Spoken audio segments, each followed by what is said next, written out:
কৃষিতে হাইব্রিড মিষ্টি কুমড়া চাষে লাভ বেশি, কারণ একটা গাছে 3টা মিষ্টি কুমড়া হয়। বিকজ এই জিনিসগুলো আপনারা একটু মাথায় রাখবেন।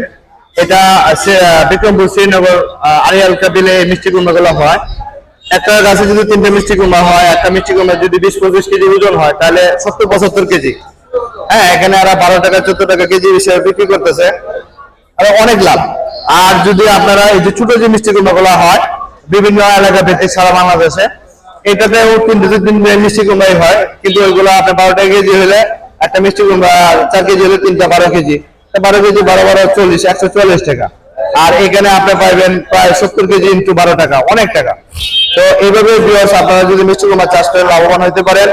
আর মিষ্টি কুমড়ার বীজগুলা আপনার এই চাষের জমি থেকে রাখতে পারেন, অথবা হাইব্রিড বাজারে কিনতে পাওয়া যায়, ওইটা আপনারা ভালো বীজ নিয়ে হাইব্রিড লাগাইতে পারেন।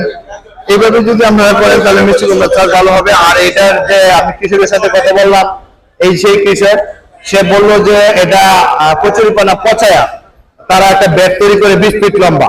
ওই ব্যাগটা যখন একটু পুরাতন হয়ে আসে তখন এটার উপরে তারা মিষ্টি কুমড়ার চারা রোপণ করে।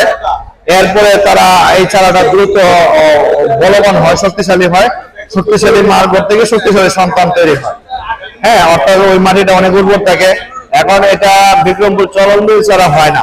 তা আমি আমার ভিডিওতে হাওড়া এলাকার যেসব জমি পানির নিচে থাকে সেই জমিগুলা এবং চলন বিল এই জায়গাগুলো আপনারা যদি একটু খেয়াল রাখেন, এবং এখানে পূর্ব শর্ত হলো কচুরিপানা দিতে হবে, জৈব সার।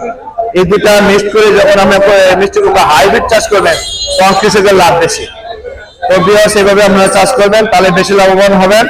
আর যদি আপনি নর্মালি এখানে জমিতে মিষ্টি কুমড়া লাগিয়ে রাখেন তাহলে যেরকম যখন সেরকম রেজাল্ট। ভিউয়ার্স, ভালো থাকবেন, এভাবে মিষ্টি কুমড়া চাষ করবেন।